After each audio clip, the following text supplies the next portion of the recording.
Frankenstein, ou O Moderno Prometeu de Mary Wollstonecraft, Godwin, Shelley. Parte 7. Capítulo 16 a 18.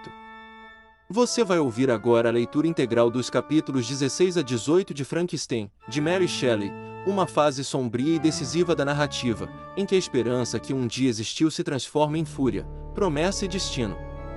Aqui, criatura e criador seguem caminhos paralelos, marcados por dor, exigência e temor. Nestes capítulos, acompanhamos 3 cenas decisivas dessa trajetória. Primeiro, o nascimento da vingança. Após ser rejeitada pelo Gilasei, a criatura mergulha em desespero, queima a cabana e abandona, para sempre, qualquer ilusão de acolhimento humano. Sua dor se torna resolução, e sua resolução se torna ameaça. Em seguida, o pacto impossível. Sobre o imenso mar de gelo, criatura e criador se confrontam. Ali, diante de toda a solidão do mundo, o ser exige o que considera seu direito, uma companheira tão isolada quanto ele. Victor, dividido entre horror, culpa e medo, acaba cedendo, firmando uma promessa que condena os dois. Por fim, a jornada inevitável. Atormentado pelo acordo e temendo pela segurança da família, Victor deixa Genebra e parte rumo à Inglaterra. Ao seu lado, Clerval contempla o mundo com alegria e maravilhamento, enquanto Victor carrega, em silêncio, o peso da criação futura, a sombra da obra que ele teme repetir. Estes capítulos mostram a virada definitiva da história. A criatura exige não amor, mas justiça. Victor, por sua vez, percebe que cada escolha o afasta mais da paz que deseja. Aqui se inicia a espiral que transformará ambos para sempre. Se esta leitura lhe inspira, curta o vídeo, inscreva-se no canal e ative as notificações para acompanhar as próximas partes desta obra, bem como os novos títulos que serão publicados aqui. Capítulo 16.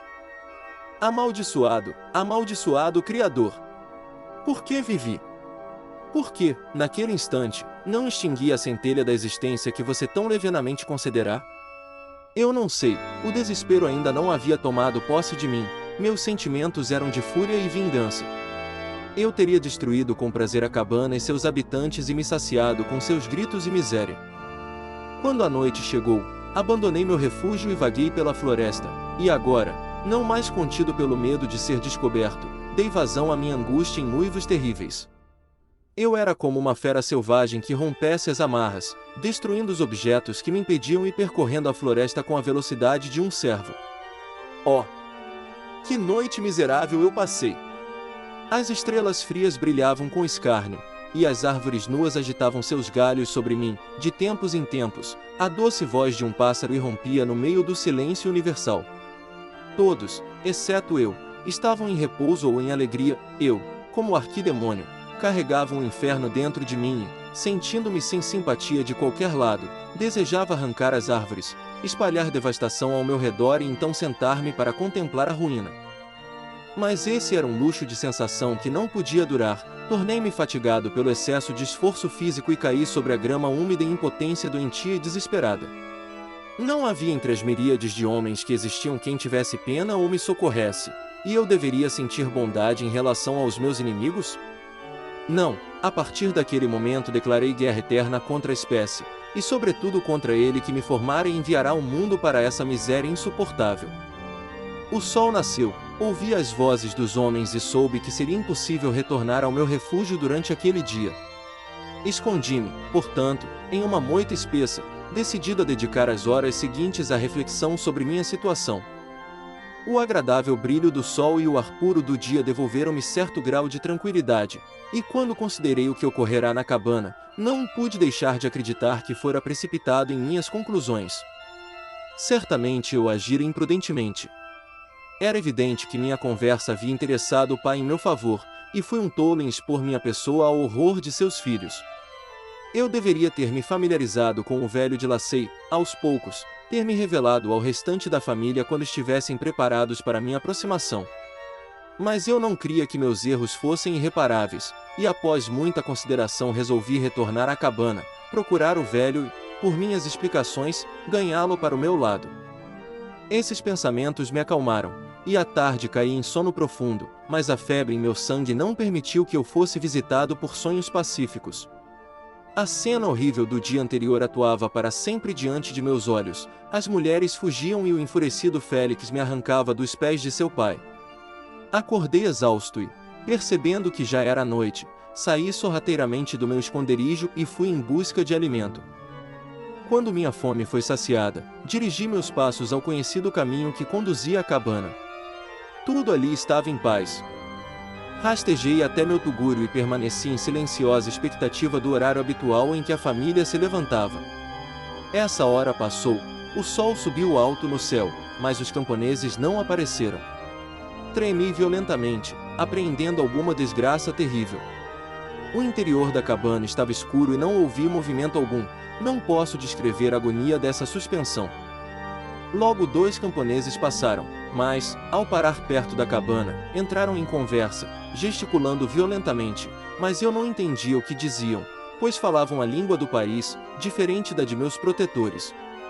Pouco depois, porém, Félix aproximou-se com outro homem.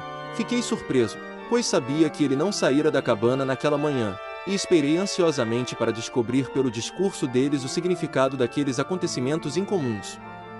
Você considera, disse seu companheiro, que será obrigado a pagar 3 meses de aluguel e perder os frutos de seu jardim? Não desejo tirar vantagem injusta e, portanto, peço que tome alguns dias para refletir sobre sua decisão. É totalmente inútil, respondeu Félix. Nunca mais poderemos habitar sua cabana. A vida de meu pai está em grande perigo, devido à terrível circunstância que relatei. Minha esposa e minha irmã jamais se recuperarão do horror. Imploro que não discuta mais comigo. Tome posse de sua propriedade e deixe-me fugir deste lugar. Félix tremia violentamente ao dizer isso. Ele e seu companheiro entraram na cabana, onde permaneceram alguns minutos, e depois partiram. Nunca mais vi qualquer membro da família de Lacey. Passei o restante do dia em meu tugúrio, em estado de total e estúpido desespero. Meus protetores haviam partido e romperam o único elo que me ligava ao mundo. Pela primeira vez, sentimentos de ódio e vingança encheram meu peito, e não tentei controlá-los. Deixando-me levar pela corrente, inclinei minha mente à injúria e à morte. Quando pensei em meus amigos, na voz suave de Lacey, nos olhos gentis de Ágata e na beleza delicada da árabe, tais pensamentos desapareciam e um jorro de lágrimas me acalmava um pouco. Mas novamente, quando refletia que haviam me repelido e abandonado, a raiva retornava, uma raiva furiosa, incapaz de ferir qualquer coisa humana. Voltei minha fúria contra objetos inanimados.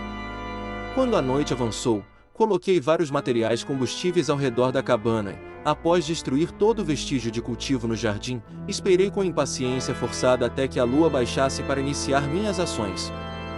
Quando a noite avançou, um vento feroz levantou-se da floresta e rapidamente dispersou as nuvens que vagavam pelo céu. A rajada avançava como uma poderosa avalanche e produziu em meu espírito uma espécie de insanidade que rompeu todos os limites da razão e reflexão. Acendi o galho seco de uma árvore e dancei com fúria ao redor da cabana condenada, meus olhos fixos no horizonte oeste, cuja borda a lua quase tocava. Parte de seu orbe enfim se escondeu e eu agitei minha tocha. Ela se apagou, e com um grito estridente atei fogo à palha, ao mato e aos arbustos que havia reunido. O vento alimentou o fogo e a cabana foi rapidamente envolvida pelas chamas, que se agarravam a ela e a lambiam com suas línguas bifurcadas e destruidoras. Assim que me convenci de que nenhum auxílio poderia salvar qualquer parte da habitação, deixei o local e busquei refúgio na floresta. E agora, com o mundo diante de mim, para onde deveria dirigir meus passos? Resolvi fugir para longe da cena de minhas desgraças, mas para mim, odiado e desprezado, todo o país seria igualmente horrível. Por fim, o pensamento de você cruzou minha mente. Aprendi pelos seus papéis que você era meu pai, meu criador, e a quem poderia recorrer com mais propriedade do que aquele que me dera a vida? Entre as lições que Félix dera a Safi, a geografia não fora omitida, aprendi através delas a posição relativa dos países da Terra. Você mencionara Genebra como nome de sua cidade natal, e para lá decidi seguir. Mas como me orientaria? Eu sabia que deveria viajar em direção sudoeste para alcançar meu destino, mas o sol era meu único guia. Não sabia os nomes das cidades pelas quais deveria passar, nem poderia pedir informações a qualquer ser humano, mas não me desesperei. De você apenas eu poderia esperar socorro, embora em relação a você eu não sentisse outra coisa senão ódio. Insensível, sem coração, Criador. Você me dotou de percepções e paixões e então me lançou ao mundo como um objeto para o escárnio e horror da humanidade. Mas somente a você eu tinha qualquer reivindicação de piedade e reparação, e de você eu determinava buscar a justiça que em vão procurei obter de qualquer outro ser que ostentasse forma humana. Minhas viagens foram longas e os sofrimentos que endurei intensos. Era final de outono quando deixei o distrito onde residira por tanto tempo. Viajei apenas à noite, temendo encontrar o rosto de um ser humano. A natureza decaía ao meu redor, e o sol tornara-se sem calor, chuva e neve caíam sobre mim, rios poderosos estavam congelados, a superfície da terra era dura, fria e desnuda, e eu não encontrava abrigo. Ó, terra! Quantas vezes roguei maldições à causa de meu ser! A brandura de minha natureza havia fugido, e tudo em mim tornara-se fel e amargura. Quanto mais me aproximava de sua habitação, mais profundamente senti o espírito de vingança arder em meu coração. A neve caía e as águas endureciam, mas eu não descansava. Alguns incidentes aqui e ali me guiavam, e eu possuía um mapa do país, mas muitas vezes me desviava do caminho.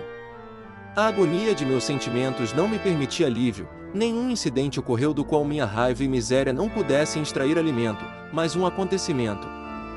Quando cheguei às fronteiras da Suíça, quando o sol recuperara seu calor e a terra voltará a ficar verde, confirmou de modo especial a amargura e o horror de meus sentimentos. Eu geralmente descansava durante o dia e viajava apenas quando, à noite, estava protegido do olhar humano. Certa manhã, porém, percebendo que meu caminho atravessava uma floresta profunda, arrisquei continuar minha jornada após o nascer do sol.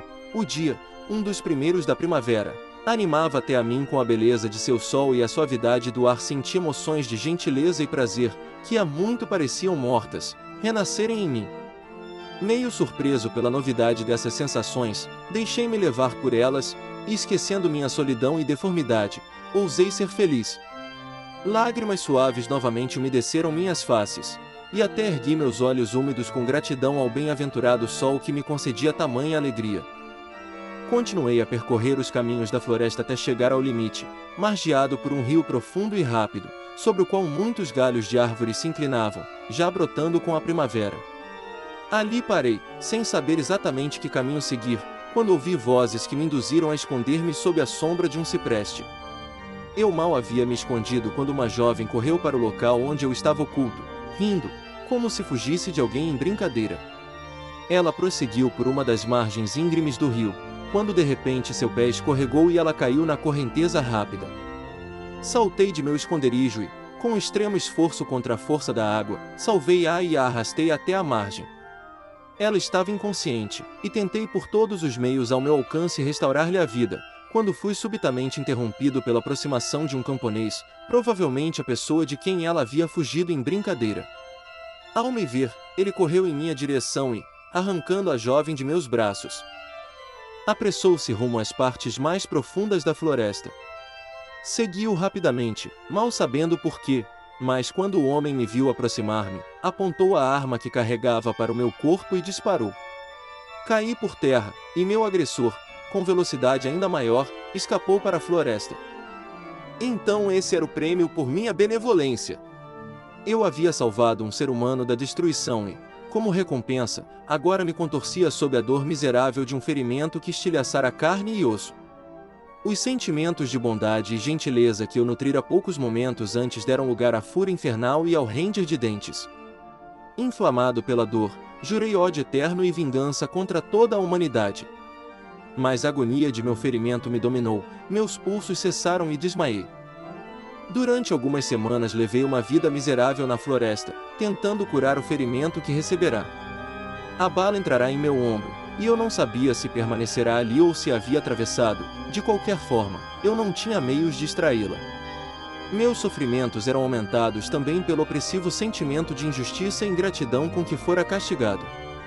Meus votos diários eram de vingança, uma vingança profunda e mortal, que pudesse compensar os ultrajes e a angústia que eu suportara. Após algumas semanas, meu ferimento sarou, e continuei minha jornada.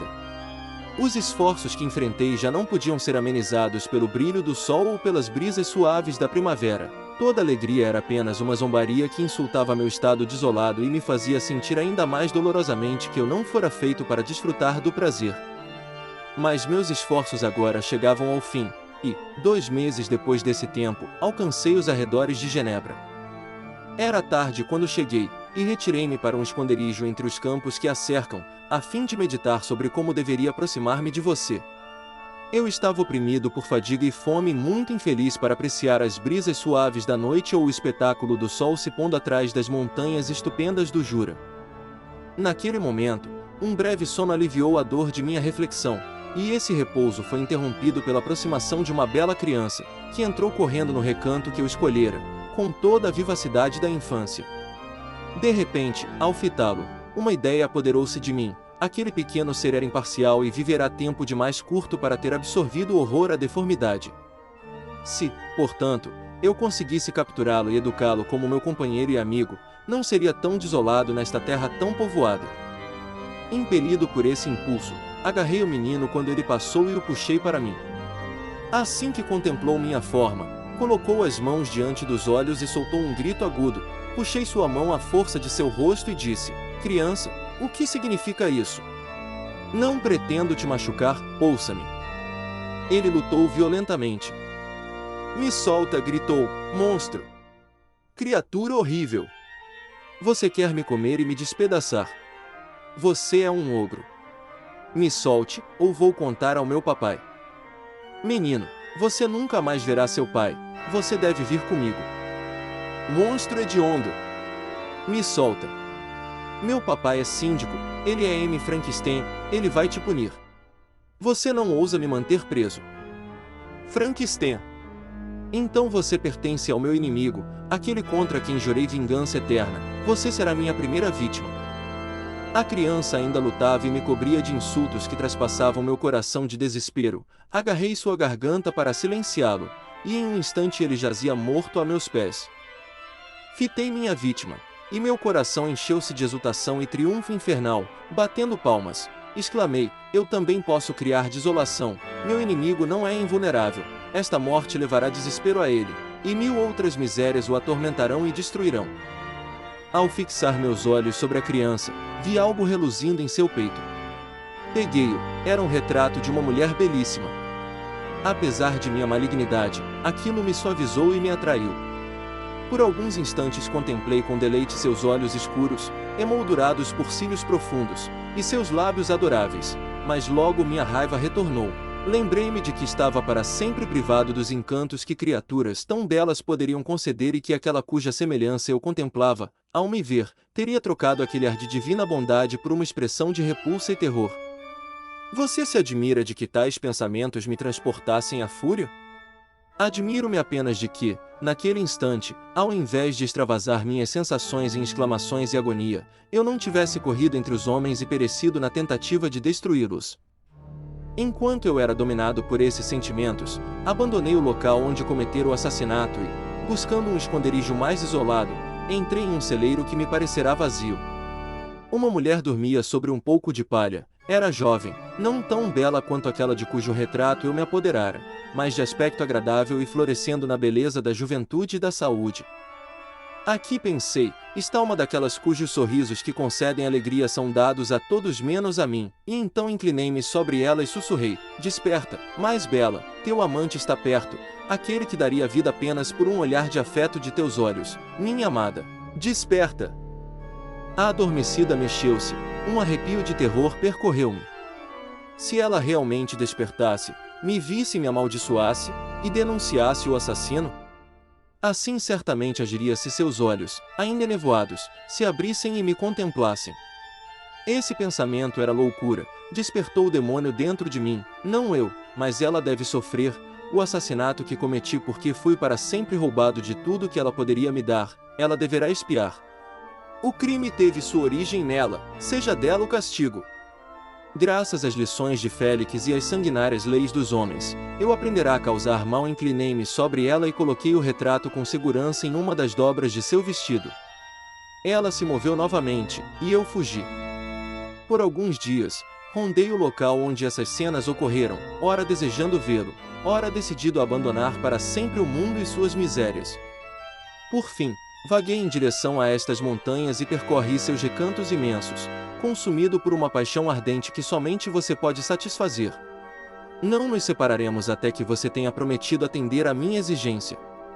Estou sozinho e miserável, o homem não se associará a mim, mas uma criatura tão deformada e horrível quanto eu não recusaria sua companhia. Minha companheira deve ser da mesma espécie e ter os mesmos defeitos. Este ser você deve criar. Capítulo 17. O ser terminou de falar e fixou os olhos em mim, aguardando uma resposta. Mas eu estava aturdido, perplexo e incapaz de organizar minhas ideias o suficiente para compreender plenamente o alcance de sua proposta. Ele continuou. Você deve criar para mim uma fêmea com quem eu possa viver no intercâmbio das simpatias necessárias ao meu ser. Isso somente você pode fazer, e eu exijo isso de você como um direito que não deve recusar. A parte final de seu relato reacendera em mim a ira que se dissipara enquanto ele narrava sua vida pacífica entre os camponeses, e ao ouvi-lo dizer isso, já não pude conter a fúria que queimava dentro de mim. Eu a recuso, respondi, e nenhuma tortura jamais arrancará de mim um consentimento. Você pode tornar-me o mais miserável dos homens, mas nunca me fará vil aos meus próprios olhos. Devo eu criar outro como você, cuja maldade unida possa devastar o mundo? Vá embora! Já te respondi, você pode me torturar, mas eu nunca consentirei. Você está errado, replicou o demônio, e, em vez de ameaçar, eu me contento em raciocinar com você. Sou malévolo porque sou miserável. Não sou evitado e odiado por toda a humanidade? Você, meu Criador, me despedaçaria e triunfaria. Lembre-se disso e diga-me por que eu deveria ter pena do homem mais do que ele tem de mim? Você não chamaria isso de assassinato se pudesse me lançar em uma dessas fendas de gelo e destruir minha estrutura, a obra de suas próprias mãos. Devo eu respeitar o homem quando ele me condena? Que ele viva comigo no intercâmbio de bondade, e em vez de injúria eu lhe concederia todos os benefícios, com lágrimas de gratidão ao vê-los aceitos. Mas isso não pode ser, os sentidos humanos são barreiras intransponíveis à nossa união. Ainda assim, minha submissão não será a da escravidão abjeta. Vou vingar minhas injúrias, se não posso inspirar amor, causarei medo, e principalmente a você, meu arqui-inimigo, porque meu Criador, eu juro ódio inextinguível. Tome cuidado. Trabalharei pela sua destruição e não cessarei até que eu devaste seu coração, para que você amaldiçoe a hora de seu nascimento. Uma fúria demoníaca o animou ao dizer isso, seu rosto enrugou-se em contorções horríveis demais para olhos humanos contemplarem, mas logo ele se acalmou e prosseguiu. Eu pretendia argumentar. Essa paixão me prejudica, pois você não reflete que é a causa de seu excesso. Se qualquer ser sentisse emoções de benevolência por mim, eu as devolveria 100.000 vezes. Por causa de uma única criatura eu faria paz com toda a espécie. Mas agora me entrego a sonhos de felicidade que não podem ser realizados. O que te peço é razoável e moderado. Exijo uma criatura de outro sexo, mas tão hedionda quanto eu. A satisfação é pequena, mas é tudo o que posso receber, e isso me contentará. É verdade, seremos monstros, separados do mundo, mas por isso mesmo seremos mais ligados um ao outro. Nossas vidas não serão felizes, mas serão inofensivas e livres da miséria que agora sinto. Ó, meu Criador, faça-me feliz, permita-me sentir gratidão por um único benefício. Deixe-me ver que desperto a simpatia de algum ser existente, não me negue meu pedido. Fui comovido. Estremeci ao pensar nas possíveis consequências de meu consentimento, mas senti que havia certa justiça em seu argumento.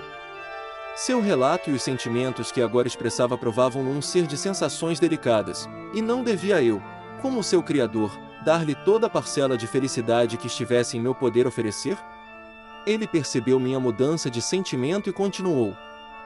Se você consentir, nem você nem qualquer outro ser humano jamais nos verá novamente. Eu irei para as vastas selvas da América do Sul. Meu alimento não é o do homem. Eu não destruo o cordeiro e o cabrito para saciar meu apetite. Bolotas e frutas me fornecem sustento suficiente. Minha companheira será da mesma natureza que eu e se contentará com a mesma comida.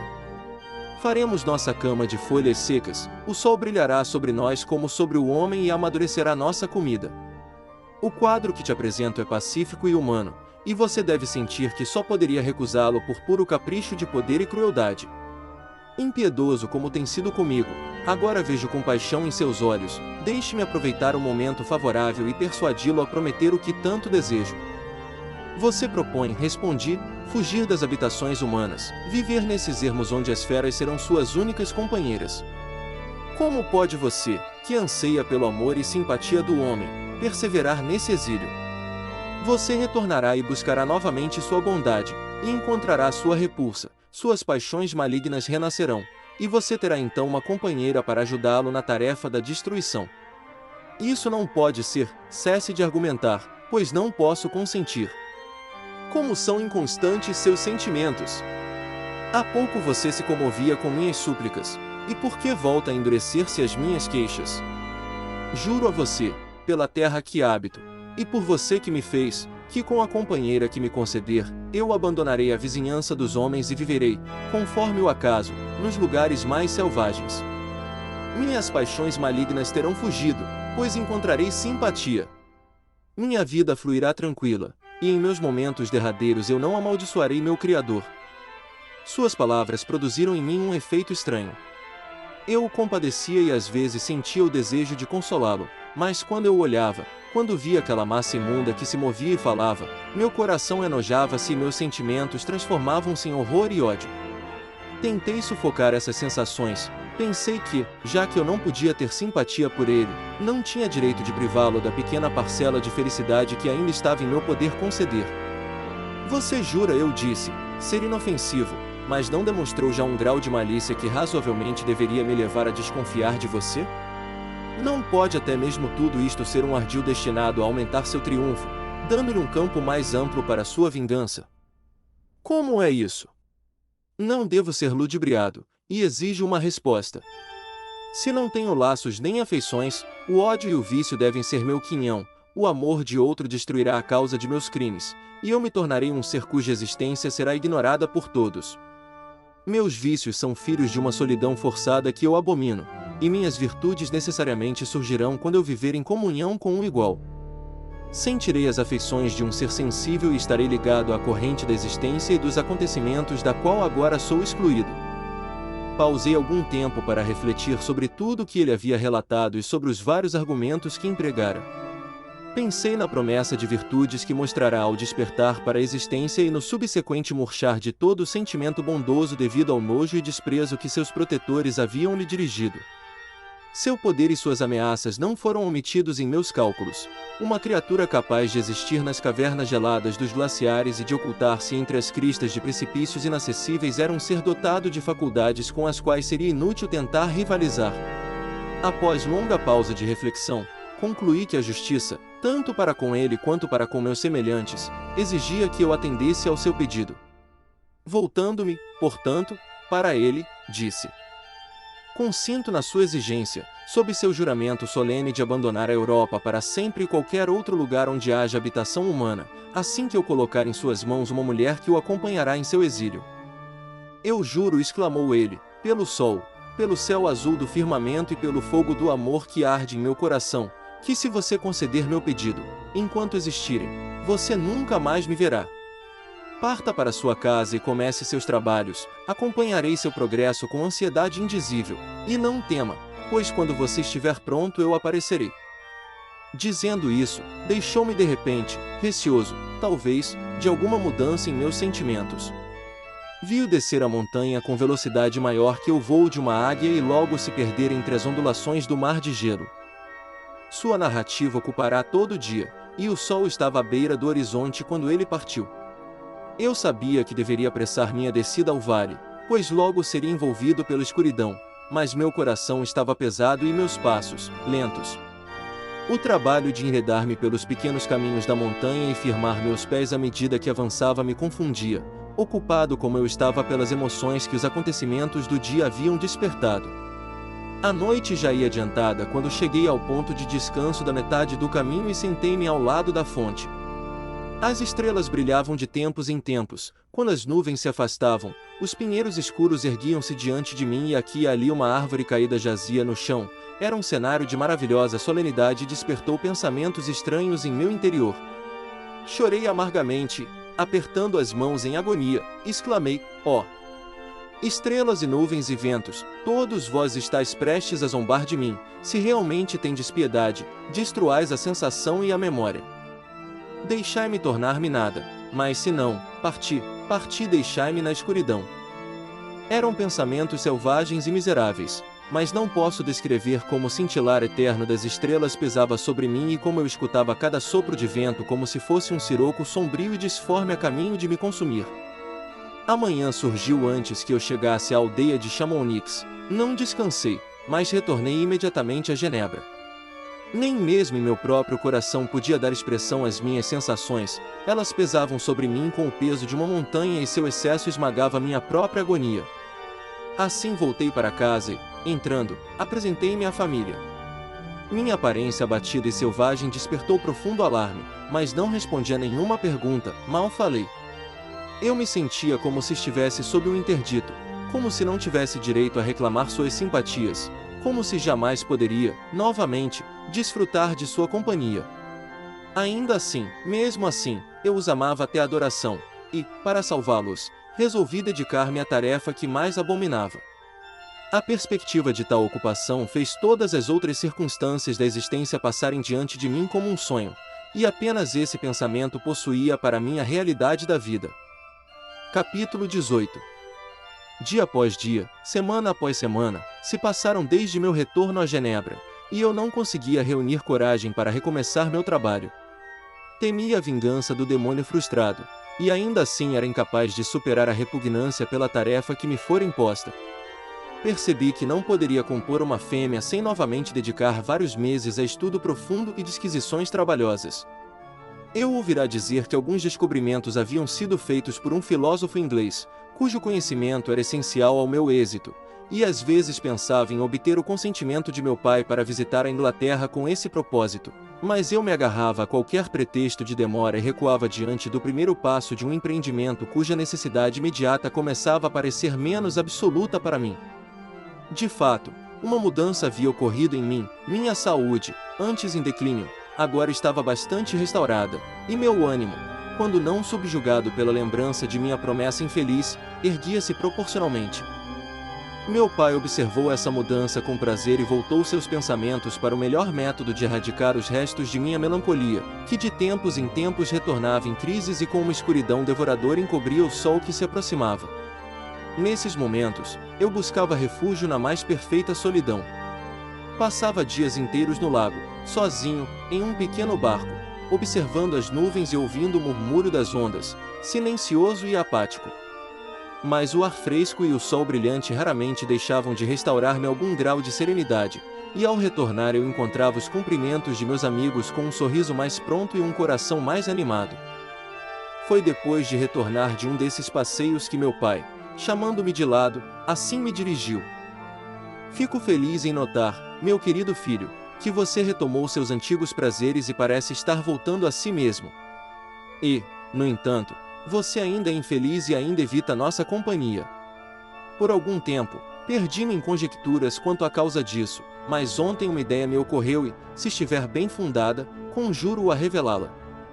Reserva quanto a esse ponto não apenas seria inútil, mas atraria tripla miséria sobre todos nós. Tremei violentamente ao ouvir seu exórdio, e meu pai continuou. Confesso, meu filho, que sempre esperei por seu casamento com nossa querida Elizabeth como o laço de nosso conforto doméstico e o apoio de meus anos declinantes.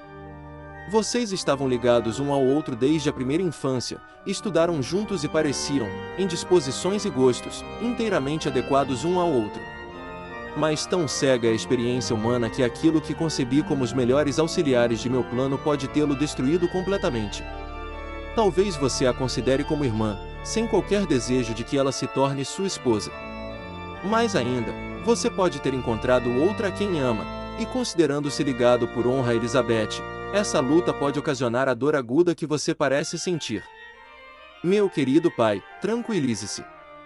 Eu amo minha prima ternamente e sinceramente, Nunca vi mulher alguma que despertasse, como Elizabeth, minha mais ardente admiração e afeto. Minhas esperanças e planos futuros estão inteiramente ligados à expectativa de nossa união. A expressão de seus sentimentos sobre esse assunto, meu querido Victor, dá-me mais prazer do que experimentei há muito tempo. Se você sente assim, certamente seremos felizes, quaisquer que sejam os eventos presentes que lançam sombra sobre nós.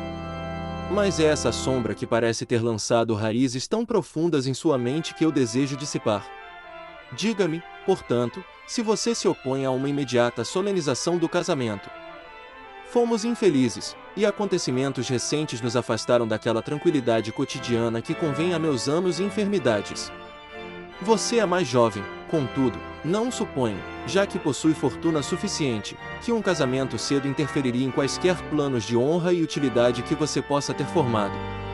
Não suponho, porém, que eu deseje impor-lhe a felicidade ou que um adiamento de sua parte me causaria séria inquietação. Interprete minhas palavras com candura e responda-me, conjuro, com confiança e sinceridade. Ouvi meu pai em silêncio e permaneci algum tempo incapaz de oferecer resposta. Revolvi rapidamente em minha mente uma multidão de pensamentos e procurei chegar a alguma conclusão. Ai de mim! Para mim, a ideia de uma união imediata com minha Elizabeth era de horror e consternação. Eu estava preso por uma promessa solene que ainda não cumprirá e que não ousava quebrar, ou, se o fizesse, quantos males não cairiam sobre mim e minha família devotada? Poderia eu entregar-me a uma festividade com esse peso mortal ainda pendendo sobre meu pescoço e me curvando ao chão? Eu devia cumprir meu compromisso e deixar o monstro partir com sua companheira antes de me permitir desfrutar da alegria de uma união da qual esperava a paz. Lembrei-me também da necessidade que me era imposta de viajar à Inglaterra ou de entrar em longa correspondência com os filósofos daquele país, cujo conhecimento e descobertas eram indispensáveis ao meu empreendimento atual. O último método era lento e insatisfatório. Além disso, eu sentia aversão insuperável à ideia de dedicar-me à minha tarefa repugnante na casa de meu pai, enquanto vivia em trato familiar com aqueles que amava.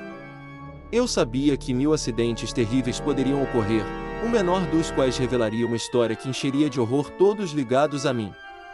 Sabia também que frequentemente perderia todo autocontrole e toda a capacidade de ocultar as sensações torturantes que me dominariam durante o progresso de minha ocupação antinatural.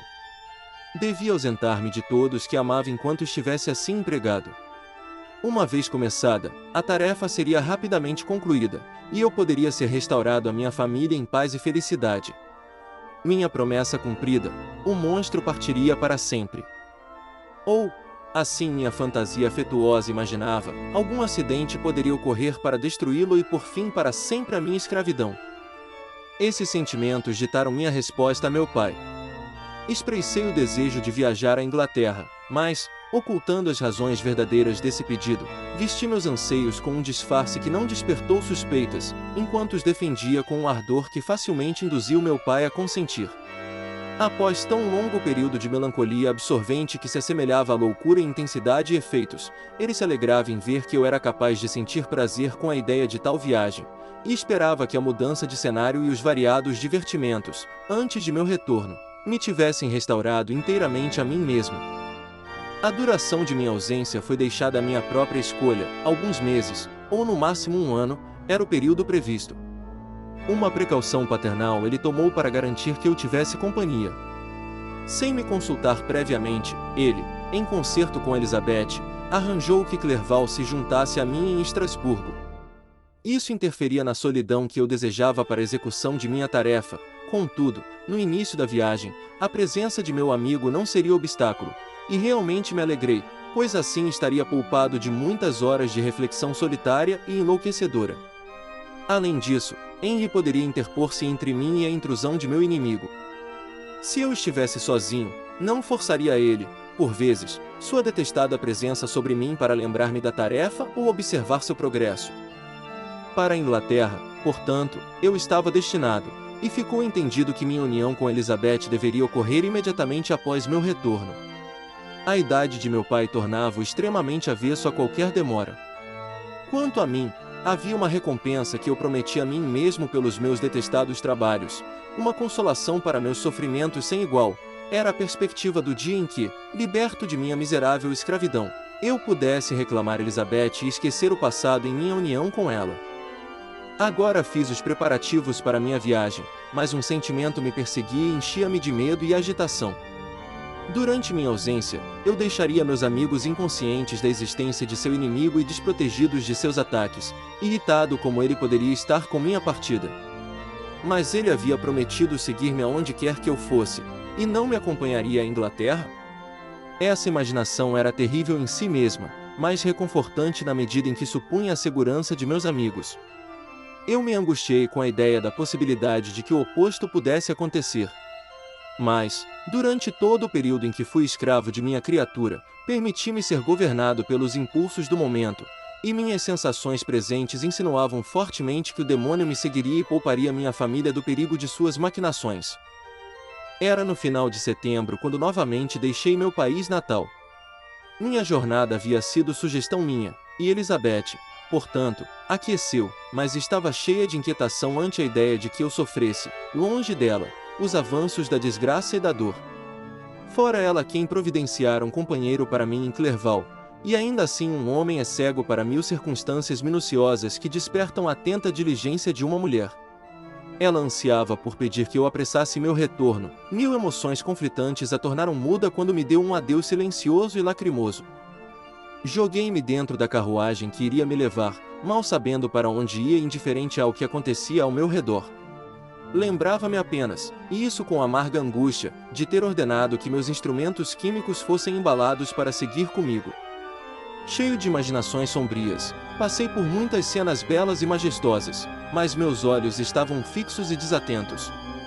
Eu só conseguia pensar no destino de minha viagem e no trabalho que me ocuparia enquanto ela durasse.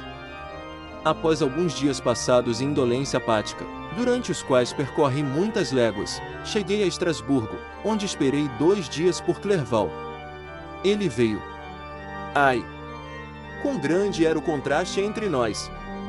Ele vibrava com cada nova paisagem, alegrava-se ao ver as belezas do sol poente e era ainda mais feliz ao contemplar seu nascer, anunciando um novo dia. Ele me apontava as cores mutáveis da paisagem e os aspectos do céu. Isto é viver, exclamou. Agora eu desfruto da existência. Mas você, meu caro Frankenstein, por que está tão desalentado e triste? Na verdade, eu estava consumido por pensamentos sombrios e não via nem o brilho da estrela vespertina nem o dourado amanhecer refletido no Reno. E você, meu amigo, acharia muito mais agradável o diário de Clerval, que observava a paisagem com um olhar de sensibilidade e deleite, do que ouvir minhas reflexões. Eu, um miserável desgraçado, assombrado por uma maldição que fechava todas as vias ao prazer. Havíamos combinado descer o Reno em um barco desde Estrasburgo até Roterdã, de onde poderíamos embarcar para Londres. Durante essa viagem passamos por muitas ilhas salgueirosas e vimos várias cidades belas. Permanecemos um dia em Mannheim, no quinto desde nossa partida de Estrasburgo, chegamos a Mainz. O curso do Reno abaixo de Mainz torna-se muito mais pitoresco. O rio desce rapidamente e serpenteia entre colinas não altas, mas íngremes e de belas formas. Vimos muitos castelos em ruínas situados nas bordas de precipícios, cercados por bosques negros, altos e inacessíveis. Esta parte do Reno, de fato, apresenta um panorama singularmente variado.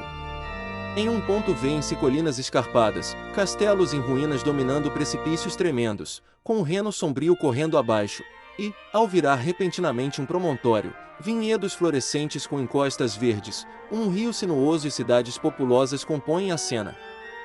Viajávamos na época da vindima e ouvimos o canto dos trabalhadores enquanto deslizávamos rio abaixo.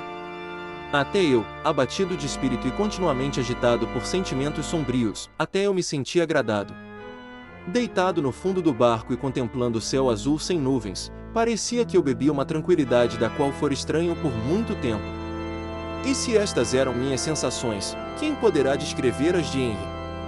Ele sentia como se tivesse sido transportado para a terra das fadas e desfrutasse de uma felicidade raramente concedida ao homem.